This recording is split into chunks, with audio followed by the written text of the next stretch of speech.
Bronwyn, welcome in. I have been wanting for some time to do a whole series on farmers and bring in different people of the land and the people who depend on the land, which is all of us. We all depend on our farmers to feed us. And there are very clear signs now around the world that these very dark globalist powers who want to bring in Agenda 2030, the dark UN agenda for starving the people of the world, basically to bring in communism, that's another issue, that they want us not to have food. So this is an issue now that is surfacing everywhere in the globe where we must all stand together. And Bronwyn, what's your background? And tell me why people should listen to you. What is your background in farming? Right. Hi, Liz. Thank you for having us on. So, my background here is I'm a biological botanical grower, and I teach people to grow with living microbes. And we have a product called Earthfood, which is only living microbes. There's no other product like it in the world.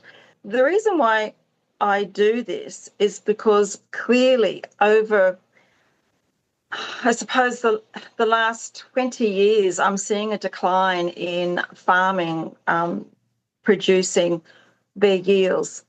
We were growing far more in the 60s, in the 70s, with nearly nothing extra special in the fields. And right now, we have every kind of chemical, every kind of solution, every kind of recommendation of this and that, and measurement, and so much Wi-Fi gadgets that measure moisture, and seriously, it's just difficult. And they still cannot grow anywhere near that. The issue is the soil is dying. Mother Earth is having a problem with what's on her skin. For over 80 years, we've been using chemicals, which were post-war chemicals. We're using desiccants, Roundup, and glyphosate. These dry out. They dry out crops, and for a reason, so that they can not have weeds in the ground, because there's this belief that weeds fight for the nutrients in the soil. That's a probably furphy from my school of thought. It's much more than that. Having the weeds growing along, I mean, dandelions are extraordinary plants. They used to be medicinal plants used by people who understood how plant medicine is so good for us. We've gone, just as with big pharmaceutical, we've gone into big agriculture. And it seems to me, just as the drugs and the injections, the vaccinations in big pharma are killing us, the big agriculture is making a lot of money and big return to its shareholders, while the soil is being killed off, the nutrition levels are dropping, therefore the nutrition in our food is being ruined, and the people are less and less healthy. We have to turn this around. Bronwyn, tell me just a little bit about that microbe. Why does the microbe mixture make such a difference so quickly in the soil? Your mixture. Yeah, so ours has a world patent. It's been made with in controlled environments and controlled temperatures, which means we've been able to put the microbe in suspension for at least up to 10 years that we now know. That's important to know that, because when we are talking about microbes only live for 36 to 48 hours unless they are in a soil particle or in a cellulose cell, and that's their home. If they're outside of that, they can't survive. They don't live in water. They don't live in sunshine. They don't live in high levels of oxygen. They don't live on stainless steel. That's why we've got to start. People need to start to think, okay, we've got a stainless steel kitchen in a hospital for a reason. Kills bugs. We hang our clothes, or we used to, years and decades gone by, we'd hang our clothes out in the sun to kill bugs, right? And yet these are the same. Earthfood microbiome is the same as our gut and brain, ancient gut and biome. They're the same. And we've even got the mycobacterium bacilli in it, which is an anti-natural depressant. I actually breathe it in occasionally. Get me through that day. And Robin, it really does lift your mood. breathing it in. Why is that? I have read research that the microbiome, the climate in our gut has a huge effect on our emotional well-being. Is that correct from your That's perspective? correct. In Mm. fact, the brain has its own intelligence, and so does the gut. And we also know the heart as well. But there's way more research just coming out in the last, I don't know, maybe 5, 10 years about the gut. The lining of the gut is a new organ that they've discovered. They're now calling it an organ because it has its own intelligence. It has its own vibration of life. And that one starts, okay, so when a baby is born, the knowledge that I understand is that one should wait and not cut the cord because it's the last 100 mils of what comes out of that cord into the baby that lines the baby's guts for life. So what's been happening in the hospitals? The baby's born, they peg it, cut it, and there you go, there's your baby. But I have a suspicion, and I'm sure there's people out there who would maybe know more, that those cords are taken and sold because that's where all the stem cells are, that's where all the material of that 100 mil is all in there. So it's something that I've paid attention to. Having depression is often the gut biome not right. So when we eat ultra-processed foods, well, what is that? It's most of the things that are probably in your cupboard that you're probably going to have for dinner tonight. It comes in a bottle, it comes in a box.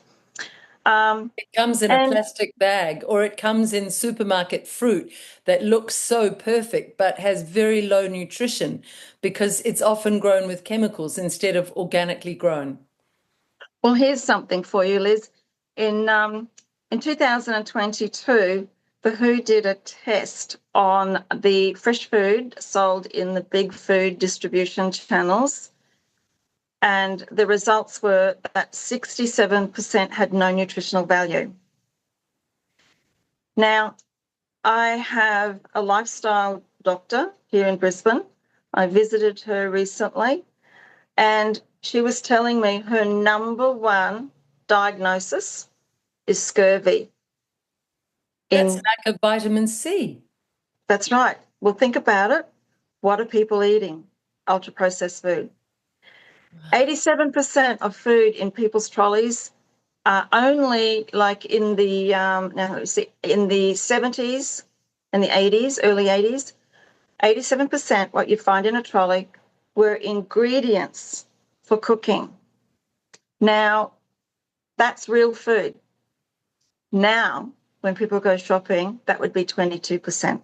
That's the stats that I've got. So 22% of real food and everything else is ultra processed. I have to tell you, I had a flight recently and I was given arancini balls as the snacks.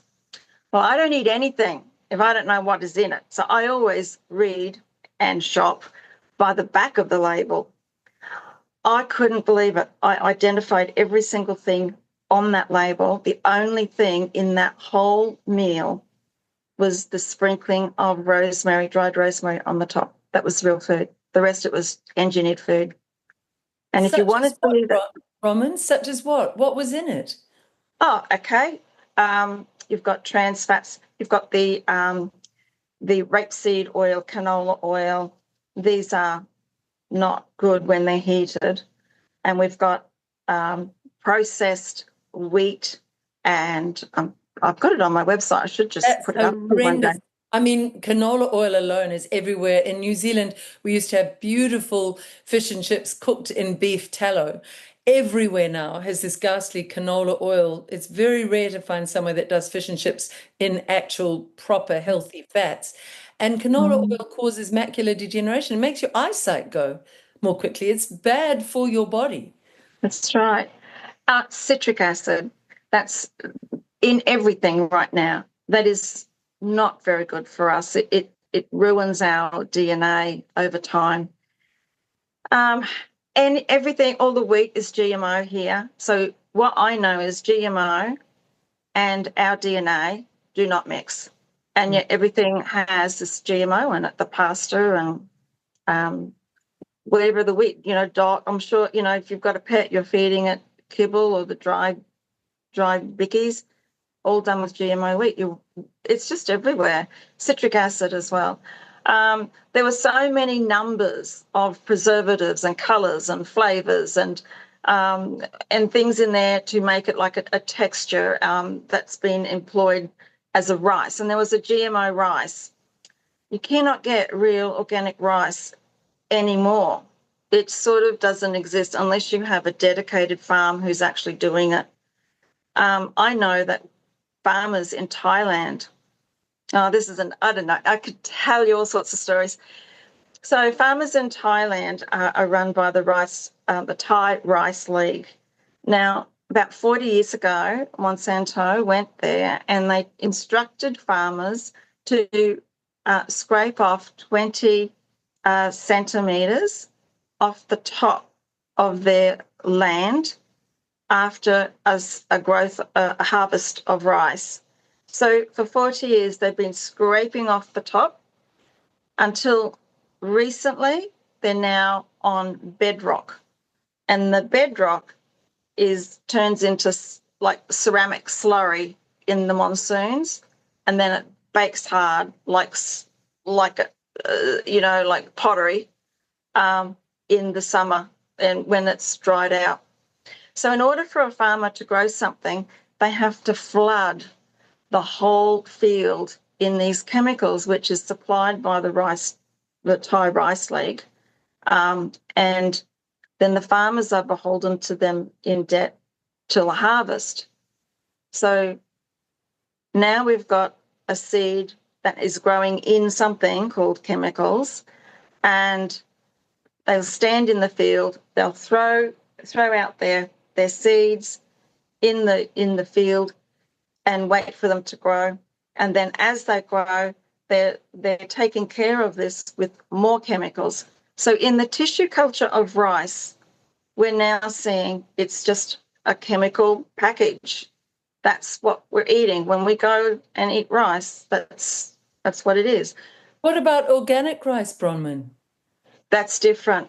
That's because someone's dedicated their farm to doing something that's different, and that is available, but it's not available everywhere. This is horrifying. This is absolutely horrifying. The world is waking up. And RFKJ, to be fair, in America, has talked about this in his Maha, Make America Healthy Again. We need to make the world healthy. But the world is waking up to a world where we've been lied to, and a world where the corporates will do anything for their profit margins, along with a United Nations, WEF, and World Health Organization that's all about creating sickness, where they seem to want to hurt human beings. They want to cause disease and death. And that again goes back to their profit margins and exploitation of humans. It's a world where we can trust none of them. Bronwyn, for people who are going, oh my God, I'm just getting through COVID, and this is starting to sound like COVID, let's give some hope.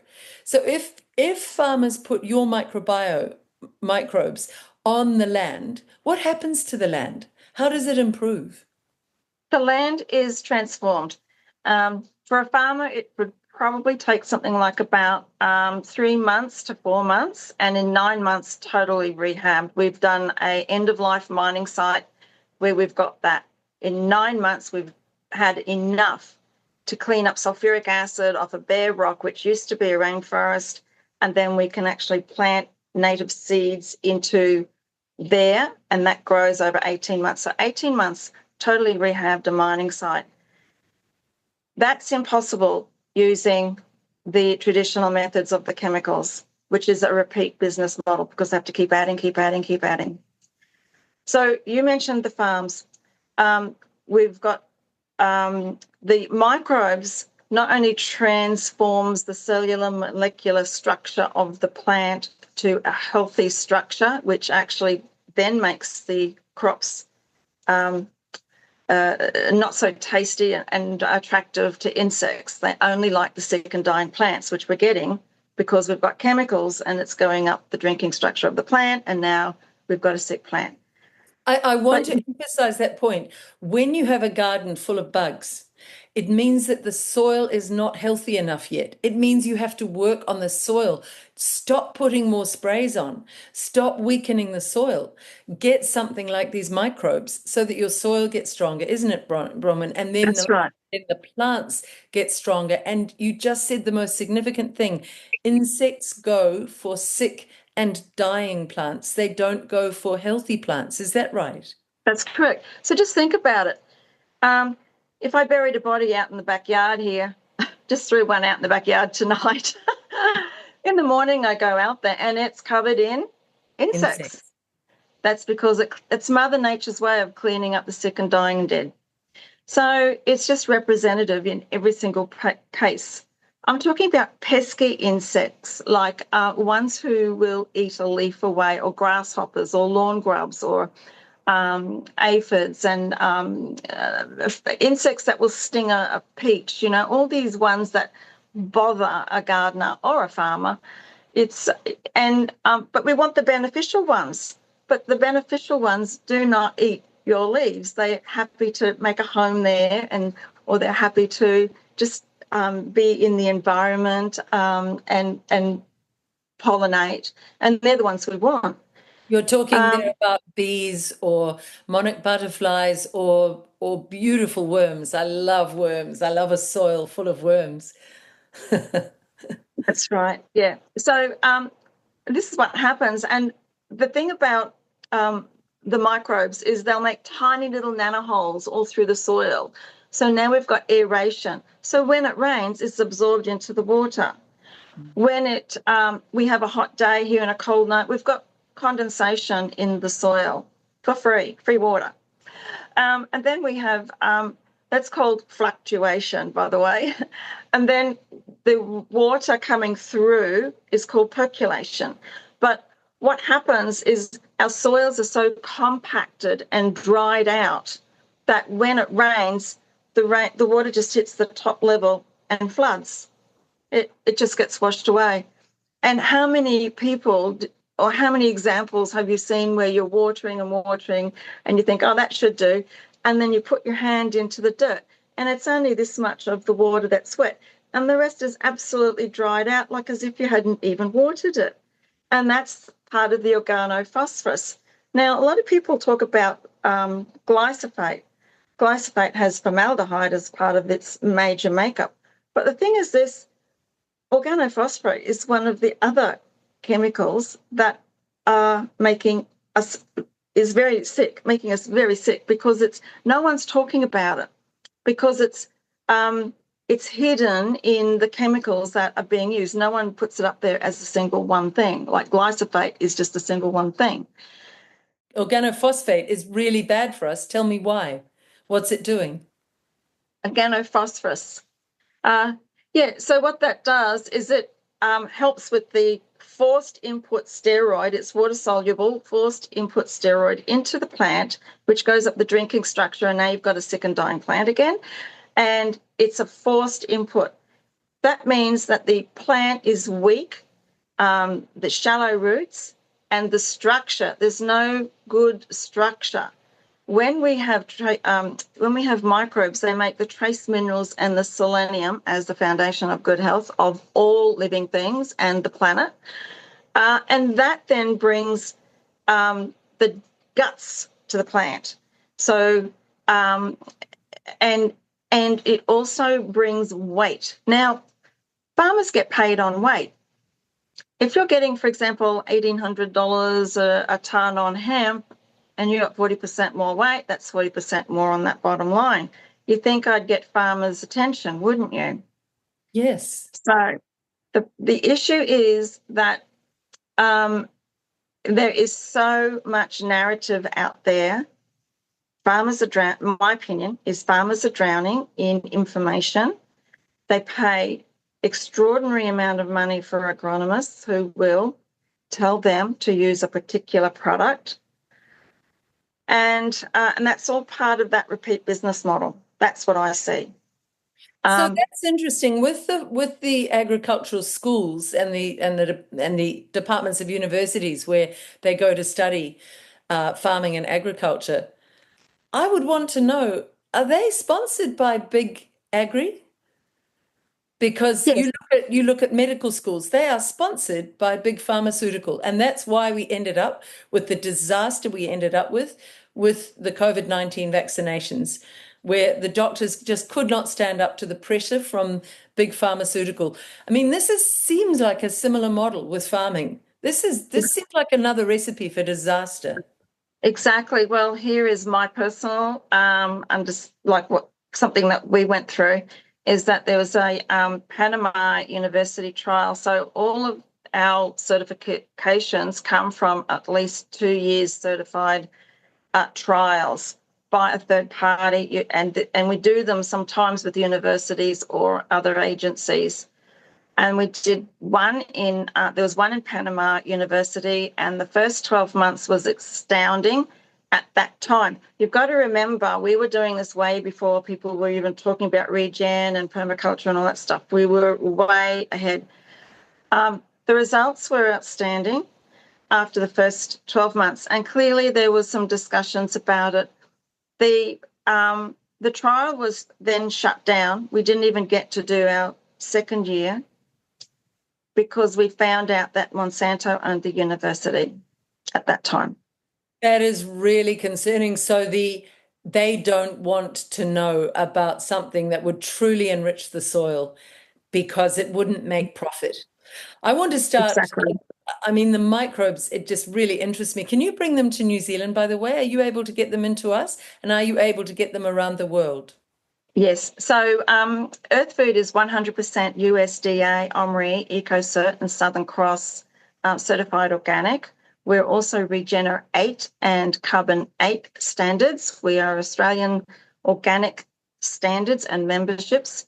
And to get that is not like you just can't do it because you make compost tea in the back garage and hope to sell it in a little bottle. We've also got an International Harmony Code, which is recognised by most countries in the world, a lot of them except Russia and China. And we're sort of looking at working with the Biosecurity Department in New Zealand right now, where our entry is pending, hoping that we can get through all that in the next few months. And I know there are farmers right now in New Zealand who are contacting me regularly. When are we coming? When are we coming?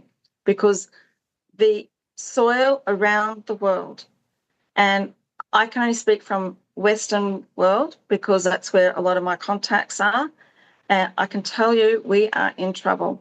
The soil is completely depleted. It has a pH really around about 3 and 4, and it should be up at 6. That in itself is such a big issue. I'm thinking of like, for example, with the Ukraine war, for example, the Ukraine was the grain growing food bowl of that top part of the world. With the war, the grain has stopped growing, of course. So Bordeaux farmers and French farmers think, well, you know, what's happened there, as another side note, is the Chinese took some of the vines, and planted them in environments similar to Bordeaux in China. Now they've flooded the market with their wines. As a consequence, and this is happening in South Australia, that's why we're doing the tour. We've got so many farmers down there, can't grow their vines, got nowhere to sell it when you do, and yet we've got farmers in Bordeaux, vignerons, thinking, okay, we're not going to do wine, let's make money on grain to take up the slack of what's missing from Ukraine. So Well, they that's ripped up. agonizing. You mean the French farmers, the French vintners are pulling out their beautiful Bordeaux grapes? Exactly. They're pulling them out. They've done it. They've done it. And now they're planting for grain. And guess what? Can't grow a thing. Nothing's Because taken. because The what? seeds, well, the seeds now in Europe, they're all dipped in neonicotinoid. So that's a human carcinogenic anyway, but it's to prevent a second generation growth from the seed, from the first growth, and then you grow a food and you harvest the seeds and you grow a second generation. It's to stop that. No one can Well, store. this is ridiculous. Why are they doing that? Is that that goes back to profit? That's Bill Gates. That's Bill Gates. It's because now every farmer here in Australia, don't be surprised if you hear they're paying $250,000 just to replant. They have to buy fresh seed every time. That's what that big fight was in Mexico. The Mexicans who have something like, I don't know, huge amount of varieties of corn. I'm just guessing it's something like 300. Like, it's an amazing number. Just all different versions of it. They have been fighting, the government and the farmers, fighting the forcing from Monsanto Bayer to take their seeds for the yellow corn. Now, yellow corn is GMO. That means that they won't be able to grow theirs because they won't. And the way the farmers over there do that is you grow your corn, you keep several heads to the side, you take the corn pieces off, they're your seeds. You can plant again. And they've done this for hundreds of years and more, probably, So they were under a lot of pressure. They nearly cracked. And it's just the 25th of February, yes, just last month, they won that. So Monsanto's banned. They won that in the court. Yeah. This horrendous bullying by big agri has to stop. But the trouble is, not many people realize the extent of it and the extent of what's going on. There really is a lot of hiding of the truth from farmers, isn't there, Bronwyn? Absolutely. Just even the knowledge, the reason why they want to get rid of the microbe is because they know perfectly well, if you have living microbes in your soil, you will never need any of their big product range. It's a cartel and it's a business model. The more problems you have, you use a product that gives you more problems. I say to people in gardening, it's just easy illustration. You've got weeds in your backyard. You decide that you're going to use a glyphosate to kill the weeds. Have you noticed the more weeds you kill, the more weeds you have to kill? It just seems to escalate. And there's a reason for it, and that is that Mother Earth needs skin.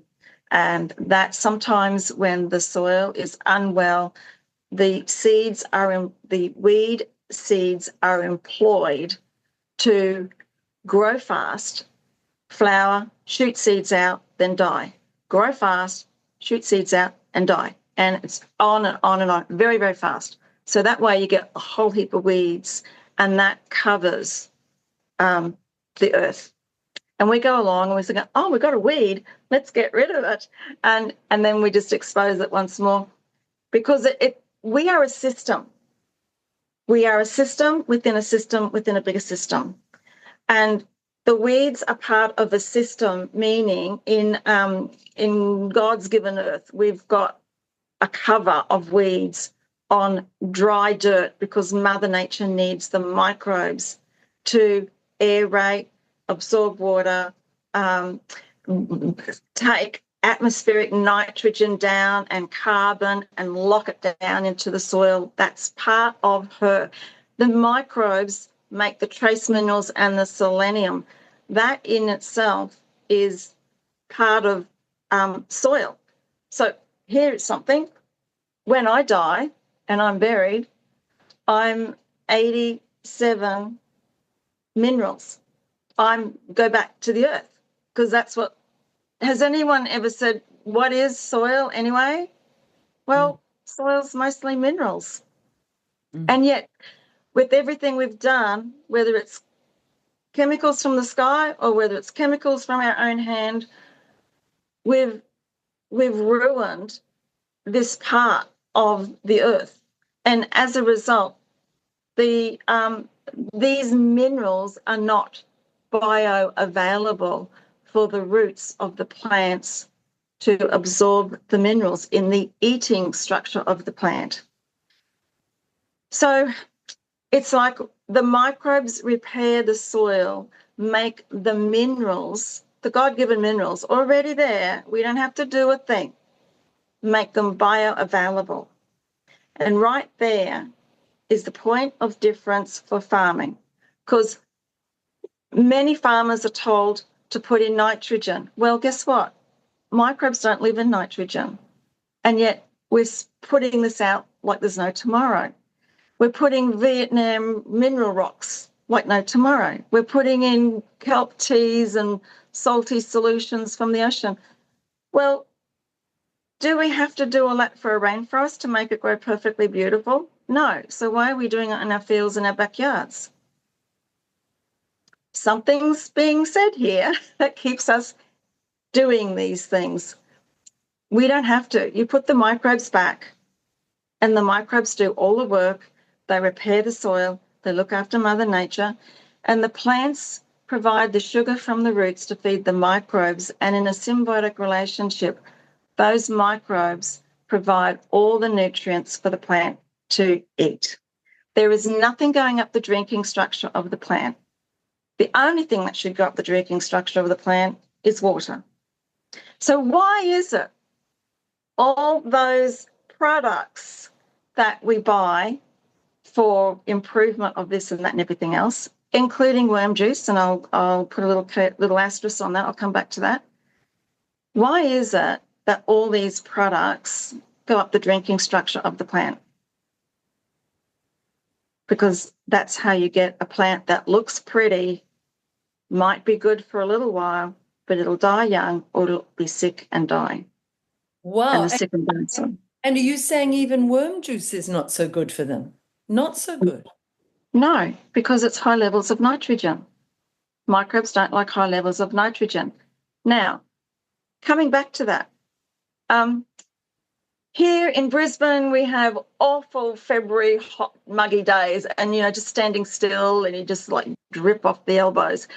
At the end of those kind of days, you just go home and you just think, oh, I just need something like, I might have a vitamin B or a magnesium tablet for a pick-me-up, or some people might have a rum and Coke, I don't know, or a cup of tea with an extra teaspoon of honey, whatever it is that's going to tonify you and pick you up. Well, plants also suffer, and they do feel the heat. They do feel it when we've had a flood. They feel it when a next-door neighbour is using some chemicals and a little bit of a breeze has pushed something over, and they'll feel quite poorly. And I mean that in a very simple term. And having 1 litre of water mixed with 5 drops to about a teaspoon maximum of worm juice, and you just dribble that over your garden beds or spray it on your soil, is fine. That doesn't kill the microbes. It helps the plant to pick up and rejuvenate. But if I used it like many people do, like 50% or even 30% worm juice and the rest water, we've actually ended up putting high levels of nitrogen, making the plant sick. You've killed the soil biome, or they've chased it away, and that's not what we want. So, and a lot of people don't know this, but when we are making these worm teas and compost teas and kelp teas, if you don't get your temperatures up between 57 and 62 degrees, you're actually making pathogens. You haven't killed off your pathogen. And in some cases, it could be the fact that you've actually made ammonium oxide, which is a poison. It is a poison. So you need to get them up over to 62 degrees. Between 62 and 67 is the healthy bacteria. Everything else is gone. And that's what, if you're making it, there's a little tip to make sure that you are not creating problems for your plants. And yeah. Your knowledge is phenomenal. By the way, is kelp good in the compost bin? Is it good to get kelp seaweed and put it in as part of the mix? Well, I know this is what I call the greenwashing, and I am very keen to be part of the paper that's being sent to legislate on greenwashing here in Australia because the big ag cartels love it when we bang on about regenerative processes and permaculture processes and kelp teas and all of these organic processes because they know perfectly well, let them eat cake and let them go. Because at the end of the day, what we've ended up with is something that's not part of Mother Nature. We're still doing manufactured organic processes. What that does is that it's part of the same thing as a chemical. It's too much for salty water, is what kelp tea is. I know it's got other things in it like iodine and things like that. But the point is, do you have to put salty water with nitrogen into a rainforest? If you think of it like that, like if you had a garden of roses, do you want to put salty water with those sorts of things in there? No. So why is it that we're doing this? Because we're using a manufactured idea, which has come from the agronomists who are going into these new organic ways of doing things. But in fact, it is we're repeating what a chemical would do, and that is work with sick and dying plants, makes them look good. It's an artificial boost or it's a steroid effect. And that's great. That's what people hang on to. But what they don't realise, they will have a field of insects. They'll have your pot plants chewed, your plants are chewed and leaves and so on. But it brings to the point where you're going to have to get something else to fix the problem. Remember I said we've got to fix the problem, we've got more things to fix, and then you get more things to fix. And more. So one of the things would be eventually you'll have compacted soil. You'll have insects. You'll have plants that have a short life. So, yeah, I don't know. I could pour out so much information on this. It all sounds great, all of these things. And the narrative for these things are amazing. The ads look great, the videos look awesome, and everybody wants a garden like that. Everybody wants food to come off that's like, a big eggplant this big sort of thing, and 50 million pumpkins off the one vine. It's wonderful. But how many people actually get that? And how many people have a vine that can actually produce? Sustain it. So Bronwyn, if we put microbes into our compost bins as well, that would balance it out. So Absolutely.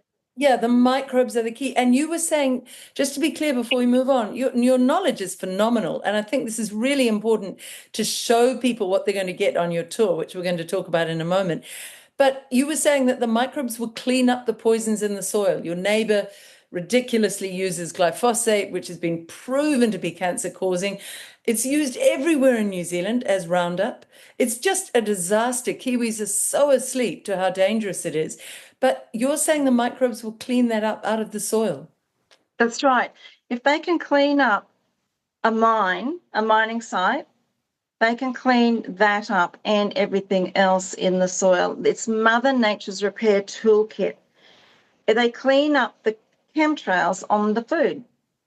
They clean up, they can clean up sulfur. So just have a think about this. If you are people aware that when we have diesel spilt in a workshop or something like that, or you've kept diesel in a big drum for a long period of time, you'll find sooner or later that there are microbes that clean up diesel, and they're employed in cleaning up diesel. When we had the big ships having crashes and losing their oil stocks, we've now found out that in Fukushima, in the nuclear plant that had problems, exploded. 20 years ago? No one's been inside of that since. But just recently, a camera was put down to see what was going on, what happened, what's happening in there now. And they found that it's full of bacteria and fungi. Once again, Mother Nature is cleaning up after us. Every time there's something that needs to be done, we have Mother Nature with her biome getting into the action. And that's even for us too. Like, we have the good bacteria that does all the fighting of the bacteria that's attacking us, or like when we're unwell, by having a good gut and brain health, it actually is making us have a better life. It's repairing us. It's helping us. Everything about Mother Nature is already here, but what we're doing is we're starving it and we're killing it off. In ourselves, in the soil, in our food, there's no, like vitamin C, as I said before, vitamin C. Everyone should have that in today's society. But our diets are so depleted of fresh food and vegetables, and the ones that we do have no nutrition in it, that we've now got high cases of scurvy. Why are we not talked about? Why is no one talking about this now? It's because the remedy is vitamin C. A doctor says, you've got scurvy, you need to have vitamin C. You go to the store, you get some. It's not recorded. There's not a script for anything. It doesn't go through to the channels that says, oh, we've got to put a royalty on that. But actually, if everybody got a large pot and a beautiful lemon tree and your microbes, and put that in the soil and got the strong lemons full of good nutritional, good vitamin C levels, that would almost seem to me to take care of it. I mean, there's one solution right there. So people don't need to despair, although there is much despair around farming and for our farmers who are being so bullied and harried under this ridiculous net zero nonsense. Most people now are waking up to the fact that it is a con, that the climate change story is a con. But Bronwyn, let's get to you. You're going to start a tour, and you said to me before we began, I asked how long it might last. You said, oh, probably the rest of my life. You have a phenomenal commitment to helping the world through healing the soil and helping people grow food that is really nutrition rich. What is your tour? Where are you going to begin? And how long will this part of it, where can people see you, I think? How long will this part of it last? Will you be going all around Australia? So, yeah, well, that's the goal. We put the word out that we're coming to a particular state or a particular area, and we say, if you want us to be there, need to contact us. We did that in South Australia, and that they already know about me. And we were booked out 4 weeks by the wonderful My Place community and others. They booked us out everywhere. So I fly in tomorrow at 5:00 in the morning, and we start loading up, and we head from the Adelaide airport straight out to Moana, which is the 832 muster, South Australia muster. And that's where there's this 3-day festival of communities and learning and speaking. It's a massive environment for families, and bringing education and into a casual setting. They've because there's Wade Northhausen from Billboard Battalion, who's made a special trip across the southern part of Australia. He's a terrific farming spokesperson. He's brave and outspoken, and he's absolutely passionate about, also like you, about farmers being helped and being freed from these awful Agenda 2030 goals. Wade Northhausen. So is he joining you? He will be joining me. We're on stage together there as well. But out of this flurry happened. So I had my whole itinerary. You can go to yourearthfood.com, go to the events page, and you can see where we're going. We're all over the place. But out of this flurry, people started talking, spreading the news, and can you talk here? And it's like, yeah, I'll talk wherever you've got if you've got 5 people standing still, I'm your girl, no problem.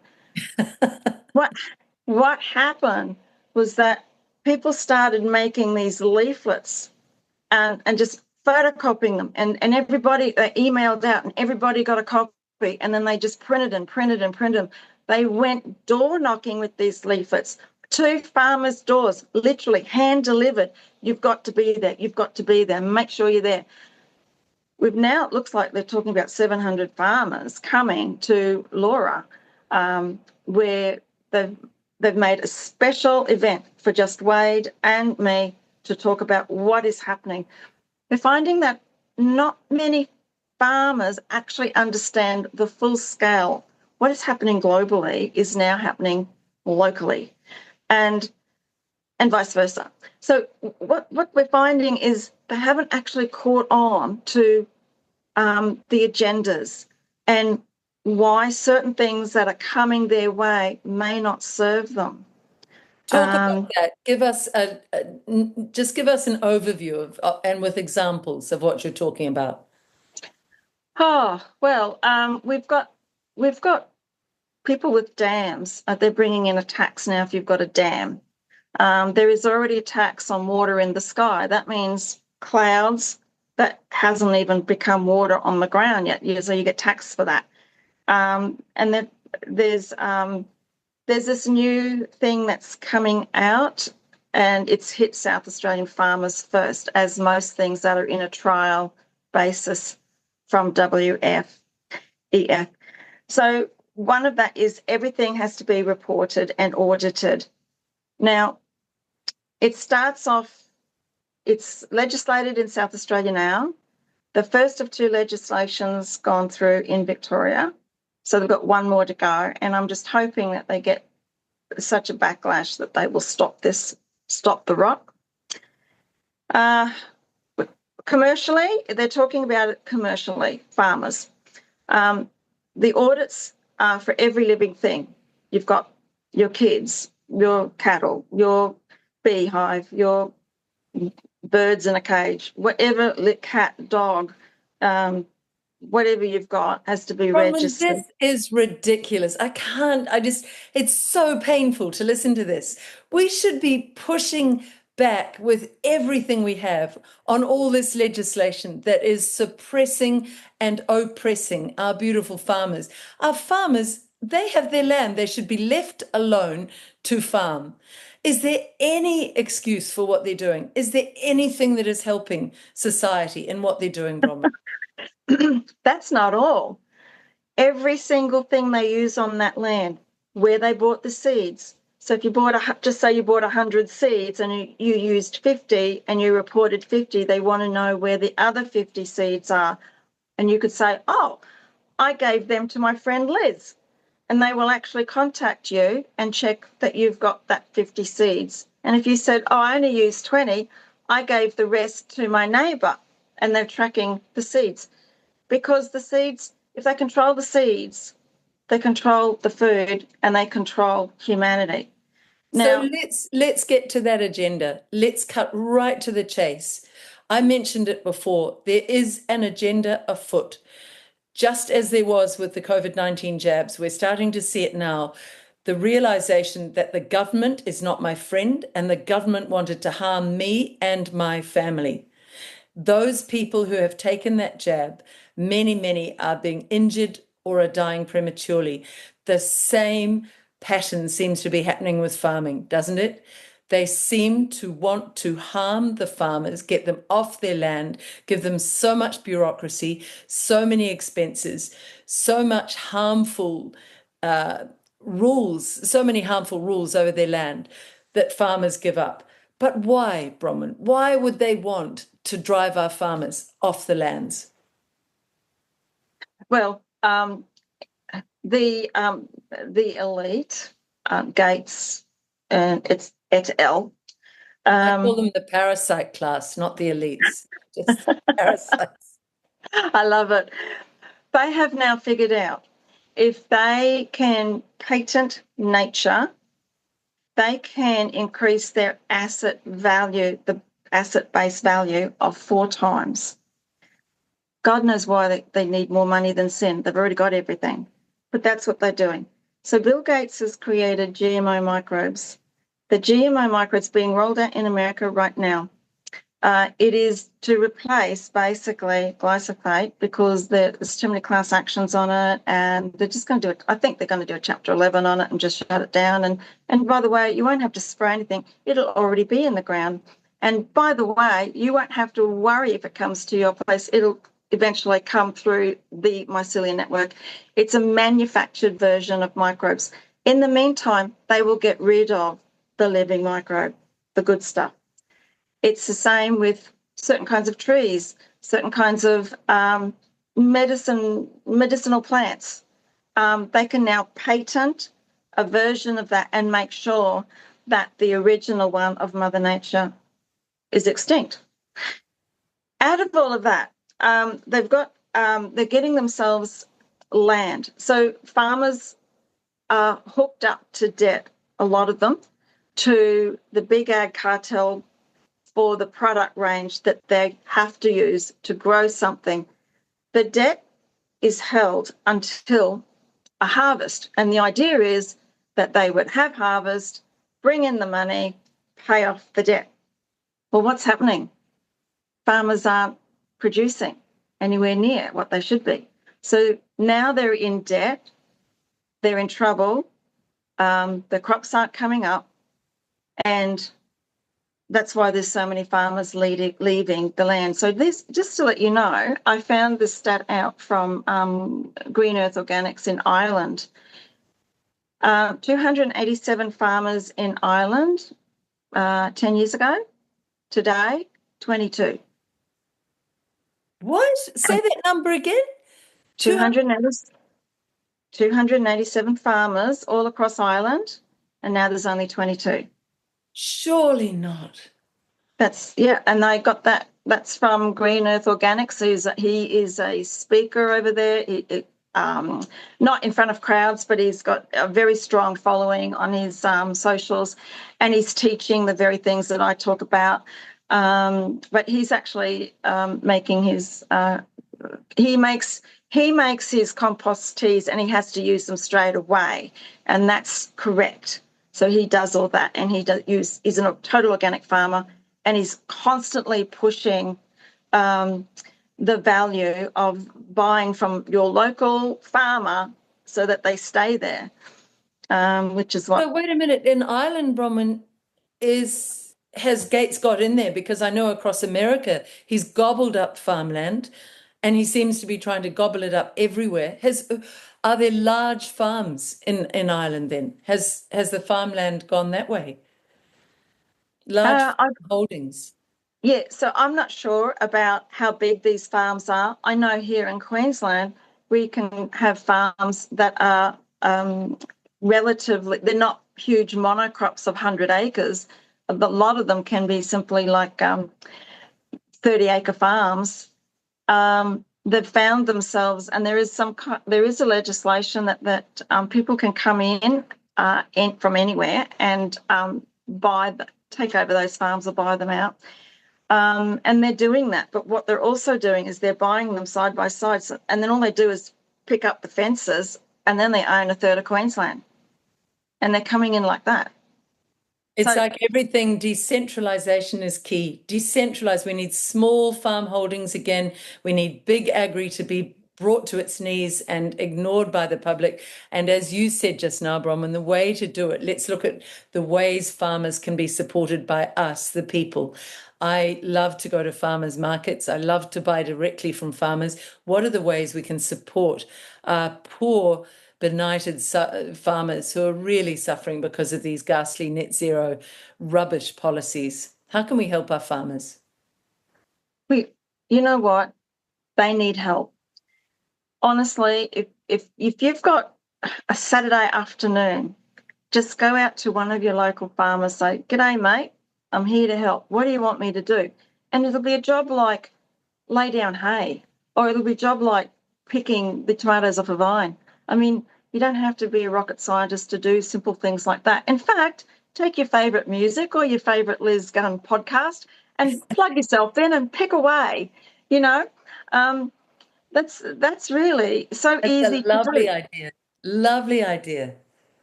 And I'm really believing, and I say this everywhere, we need to be in communities. If you're on your own, it is going to be a very scary place in between now and another 5 years. We are going to have a food shortage. Well, that is if you want fresh food. I mean, if you want ultra processed, lab made, engineered food, there's plenty of that. In fact, that's the whole idea. Get rid of Mother Nature, take on the the manufactured food. So be in a community. There are wonderful, wonderful people. I see them all the time. Every month I'm in front of a group of people that are a particular community.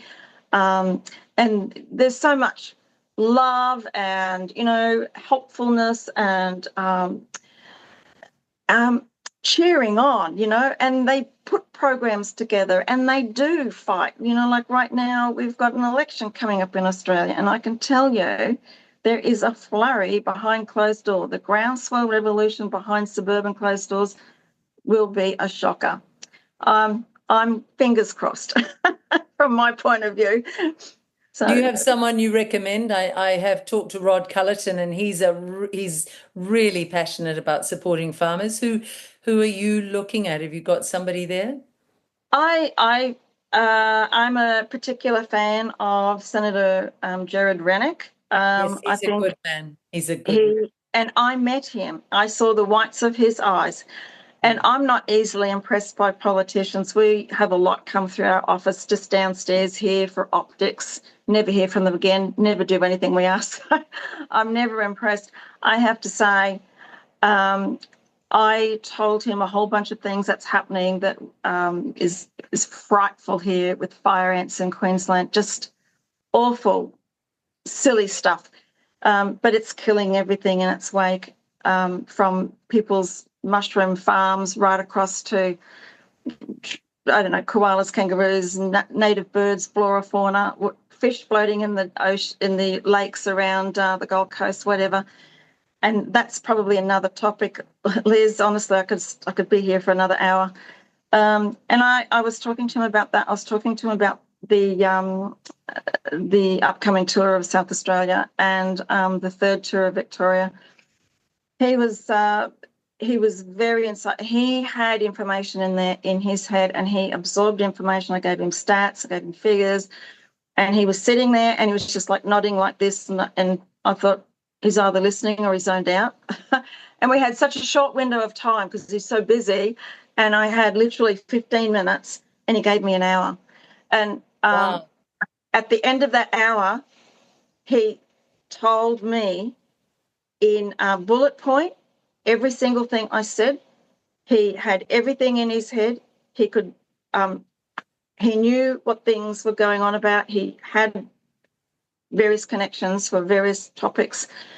And I thought, you are so impressive. I couldn't believe it. Besides the fact that he's very impressive in his Senate inquiries as well, That's nailing everyone to the floor. extraordinary that he's so genuine, that he was really listening, that he knew how important your work is, that he knew how studied you are in this area, and he had the commitment to say, I need to stay longer with this woman. That's almost unheard of with these ghastly politicians.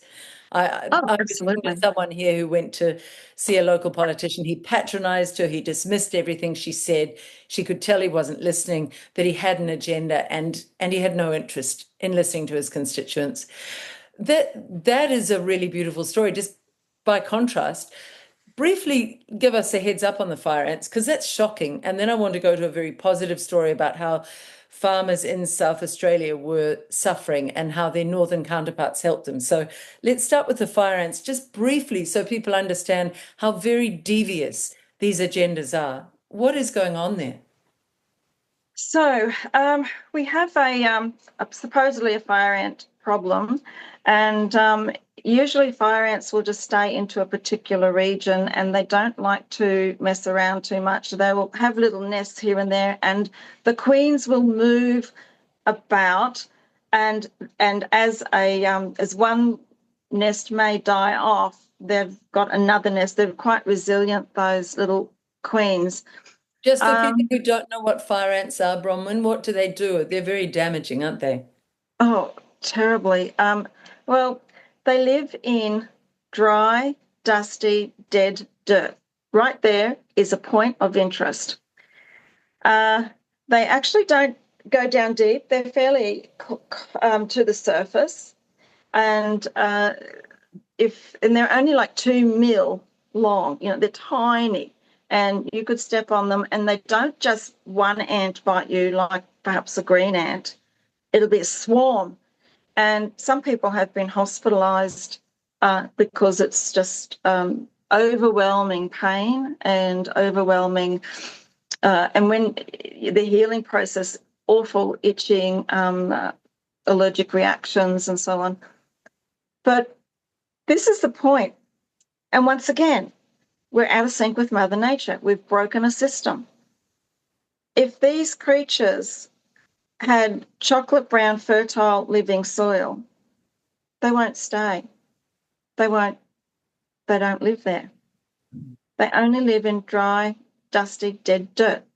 I've written an article on this. There's 2 articles on the fire ants, and there's a 3rd one to go up on the website. And you'll see what happens.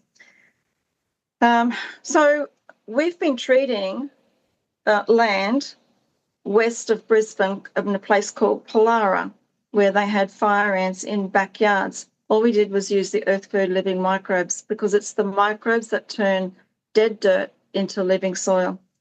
They haven't had a problem since. Now, I'm just a small voice on the landscape of all the noise. I ended up writing the article, the first article, which is on the website, and there was a woman on the Gold Coast who started pushing a movement.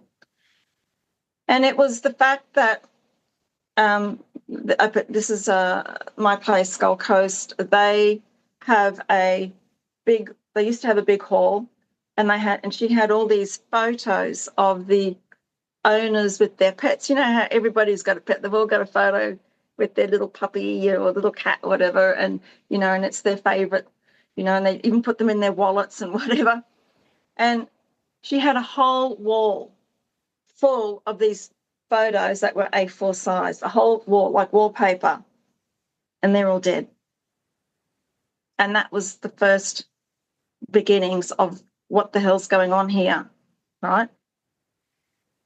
Then we started to notice green snakes writhing around in pain at a back door for 2 days. Then we started noticing fish coming up in the lakes around Matri Barham, places back up there.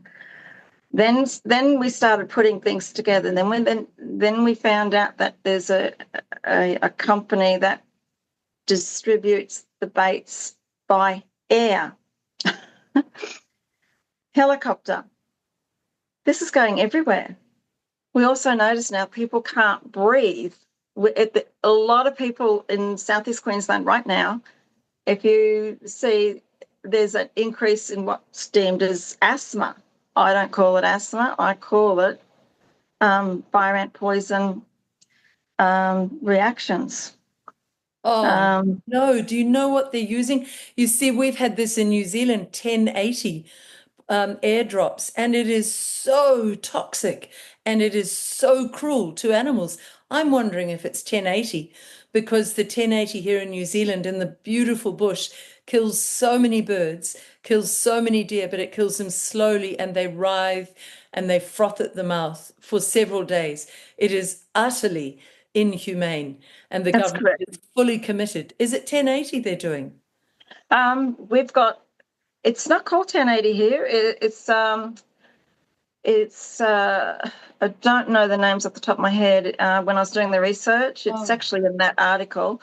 But that article, I tried to post it everywhere. I went into Medium, I went into LinkedIn, I went into anything that I could find to get this out as a way of an alternative way. And that was before I knew the bullying tactics of the biosecurity officers would turn up with 6 policemen knocking on your door, and it didn't matter what sign you had at the front door, whether it's a common law trespassing sign or whether it was a constitutional sign or whether it was a lock gate, it didn't matter. They just turned up and they would say, "We're here to spray," and you'll say, "I do not consent." Or there was a reasonable excuse clause, and they would just wipe. In fact, there's a very famous video that's gone out of this woman. She was in the paddock with her her cattle. They said, "We're here to spray." She said, "Oh, let me move my cattle." No, no, no. She said, "I've just got to move the cattle." And they said, "We're arresting you for obstruction of the fire ant program." And she was taken away, and the cattle all got poisoned. And this is the bullying that's been going on. So anyway, circling back to the article that I sprayed everywhere, it got caught of the eye of Dr. Joshua King in Florida University, who then wrote a scathing letter to the Queensland government and the federal government, how unethical, immoral, and destructive for flora and fauna. And I have since just published another fire ant article, which is the second one, and including Dr. Joshua King's letter. I've got hold of it. It's in that article as a following on from the article at the end, his whole 3-page letter. And since then, I've learnt something else. I got hold of the Queensland government permit. This is the permit that one is to have when they come to your property for spraying. By the way, they're really heavily invested in spraying where there are no fire ants, but nowhere near the regions where there are fire ants. Go figure. So, Bronwyn, if these people come to spray, there are certain criteria they have to meet. They have to show the farmer that they have certain criteria. Give us an example of a couple of those. Can the farmer say, "Show me these qualifications," something like that? They can ask for the qualifications. But in there is also says they must take the landowner to the nest to show them where it is before they eradicate it. And they're not doing that. They're just spraying anywhere and everywhere. So this could be challenged in court. They could be found to be wrong under the law. Is that correct? Well, I think in my last article I said, did someone say class action? I left it at that point. This is just bullying. This is absolute bullying. It's to make people feel they've got no privacy on their land, that they've got no right to resist. And I would say to the police, do you realize this will affect your families? Do you realize that if the food runs out, because you've helped bully the farmers, because you've helped enforce wrongful legislation from corrupt politicians who are working for a very dark agenda overseas, your family will starve as well. It's crazy what they are doing, Bronwyn. It's crazy on every level. So I have witnessed a person who's very knowledgeable on all the requirements and the way it's done. And he was asking the leader of the team, I think there's probably like 20 people with their little devices, and he was saying to this person all those kinds of statements and questions. And he looked at him, the leader looked at the landowner with this blank face, and he was robotic. He just kept repeating his script. No matter what was said, he had a script that he learned off by heart, and he just repeated it. And it's almost like, doesn't matter what you say, doesn't matter what you do, we're going to do this anyway. I couldn't believe it. It was like a robot. There was no emotive response at all. Let's contrast that with the story I mentioned earlier, which does show the beautiful connection of human beings, of real human beings who aren't the robots. Tell us the story, Bronwyn, of South Australia and how they were helped, because it reminds us all how we can do it. It's a complete bypassing of the government, and that's what we're going to have to do. So what did they do there? Yeah, so as we're talking tonight, there are a group of big semi-trailers filled with hay on the border of South Australia and Victoria. The reason being is because livestock on farms around South Australia have had no water for a very long time, and the livestock have nothing to eat. They're literally walking around on dirt. The farmer is struggling because of the feed that's required to feed the herd. So this fits in nicely with the agendas, because they want to get rid of not just the farmer, but the livestock, and the whole idea about Bovaria and all of that's all part of that. So there were a group of people in Victoria and said, hold on, we're coming. Contacted the South Australia government, who was to pay for $1,000 per truck to help with fuel. So everybody gets everything. They get the hay, they get the water, and they get like food parcels for farmers and all their neighbours. It's like full-on activity, quite a flurry. And they're waiting at the to get the fuel. And it was just released last night, 24 hours ago, that the government's not paying for the fuel, and everything's loaded up. So there's the people who will be at this Moana muster as of tomorrow. They started getting on the horn, blowing it, speaking, writing, everything they had to do, emailing, and they all got together. And next thing you know, there's another flurry. And it's almost like I don't know, an old-fashioned country way of getting things done. You know, you tell your neighbour, and that neighbour tells that neighbour, and then they go over there, and then you ring the bell, you know, in the middle of town, everybody comes out, and it's a bit like that. And no, the last I heard, they were trying for the government, like banging on, we need to get this money. They're not hopeful.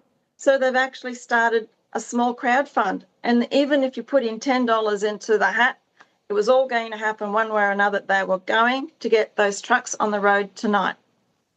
So that is incredible. So the farmers in South Australia will get water, will get hay to immediately stave off the starvation of their animals, will get love and support and goodness, while these governments keep doing what they're doing, which is turning away from the needs of the people. They need to be so punished in the elections, these governments, the local governments, the federal government, the state governments, and then at the federal elections. I don't know how many people can go along with betraying their fellow citizens. It's crazy, Bronwyn. But then there's a story of good citizens, good brothers and sisters in arms, isn't it? And that's what these groups are about. And that's why I would dearly like to say to anyone who's listening, find a group near you. These people, they're everywhere. And it's like a home away from home, and they all work together. It's like we're going back to my grandmother's days. And we need to look at what happened after the war in World War II. We all got together, we did victory gardens. We're going to do that again. We have to. We're going to actually look after the soil. We're going to have to hand harvest our seeds. Before, in Australia, they legislate that to save seeds is illegal. Already in other parts of the world, it's illegal, and you can do imprisonment for owning seeds. It's ridiculous. Where is that happening, Bronwyn? That's in Europe, different parts of Europe right now. You cannot, that's why you have to buy seeds for every planting, because there is none. And like I work with a very special group of hemp farmers here in Australia. And the government agency, I use that word, on their watch, have allowed that there are basically, we've run out of seed for things like hemp. So a lot of people have kind of moved away, and they're looking at how they're going to fix that. But it's like there's a seed shortage on the planet right now. There's a food shortage coming that is beyond your imagination. And that's another topic with what's happened with water. Every food bowl in the world right now has been flooded to the point that there is no food for this season in some parts. Farmers have done a whole year of work to make $1. Now, here, Bronwyn, people would, in the mainstream media, in the legacy media, I call them, would say, well, there you go, there's evidence of climate change. What do you say to that? All this flooding is evidence of climate change. I actually don't believe that as much as that I've seen and witnessed manipulations of weather. And it's not my imagination. Anyone can go to your government website here in Queensland. We can go to the Queensland government website. You can look up cloud seeding, and depending on how much your governments want to give away in terms of their information, but I know on Queensland government website, I can actually find out when they're going to do certain sprayings, and there's a little link to the ingredients that are in there that tells me what that's used for. So it might be a bacterium that they're going to spray for, which is like for dog flu, or I don't know, it could be anything. And that means it's going in the air, and guess what? We're all breathing it in. And they're not answerable to the people. And this is not imagination. Bill Gates has even openly said he wants to come up with another of his ludicrous ideas. His ideas are all awful for health on this planet. It is to block out the sun. So for people who are saying Bronwyn's imagining this, it's absolutely proven that they are fiddling with the weather. They're cloud seeding. They're putting poisons that are coming on our earth that we're breathing in. I just need to finish this one today, and we will follow you as the tour goes, because I think a lot of people will want to be following you. By the way, will you be live broadcasting from those talks on the tour? Yeah, I'm just going to do some live broadcasting with various farmers from different regions, and with Farmer Wade from Billboard Battalion, because as we go along, we will come across all kinds of educative topics. And Wade has been an advocate for like 40 years, 30 years, a farmer himself. He fought for the water, the battles of the water and down the Murray Basin, which is very significant. He's been a fighter for farmers all this time, and knows the legislation intimately, and he's got a lot to offer as well. So I'm thinking that the event in Laura with just Wade and myself is going to be a big one. It's been promoted on different radio stations. It's been part of. We've both been on different podcasts. We've both been interviewed, and a whole range of activity. And then the community handed out to all the farmers, because the community is understanding what is happening. They're seeing it with their own eyes. They hear it with their own ears. They're walking on land that's crunching underneath their feet. And they understand there's a problem.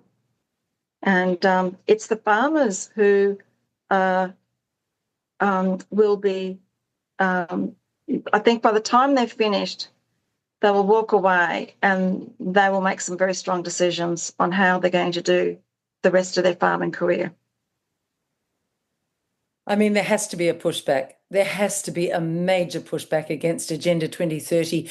Before we finish, Bronwyn, I want you to give people a reason to remain hopeful, to remain in the faith that things can improve and that they will improve if we all go out and support your tour, listen to what you have to say, and then tell others what's going on with farming and these awful sprays, these awful poisonings of our planet. What is the reason for hope? It's you do have control over your square meter of earth. And that's what I say everywhere I go. And when you've got control over your square meter and someone else beside you and someone else beside you, all of a sudden you've got an expanding region of people doing something that can assist the change force. There is a wind of change. You just have to have a little faith and a little courage and do something. We can no longer sit on the couch hoping that someone else will do it for us. We all have to do better, all of us. We all have to do better. We all have to pitch in. And that's why I say, go into communities right now. The communities are doing something. And each community is focused on different things. So it's eventually it's like the groundswell revolution of change. It is on its way. But we need to step up to the plate, everybody. And okay, I know you've got busy lives. I know you're studying and working and building new houses and whatever else that you're doing, looking for a new house. And the stress of that, I understand, is huge. But I tell you what, not eating is more stressful. And not being able to have food, real food. We're at a tipping point, folks, and we have to now.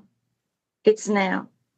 Everybody step up, do a little bit better, and get anywhere, wherever you are. Look, you could live in an apartment block. You can still grow things on your balcony. But if you can't, if you have a pumpkin and you've got the seeds, put the seeds on a footpath, so that it grows along a footpath. Put it in a roundabout. No one's going to take it off a roundabout. Go for a walk along a river and just pop some seeds, like a Johnny Appleseed did in the 1980s or whatever it was, 1880s.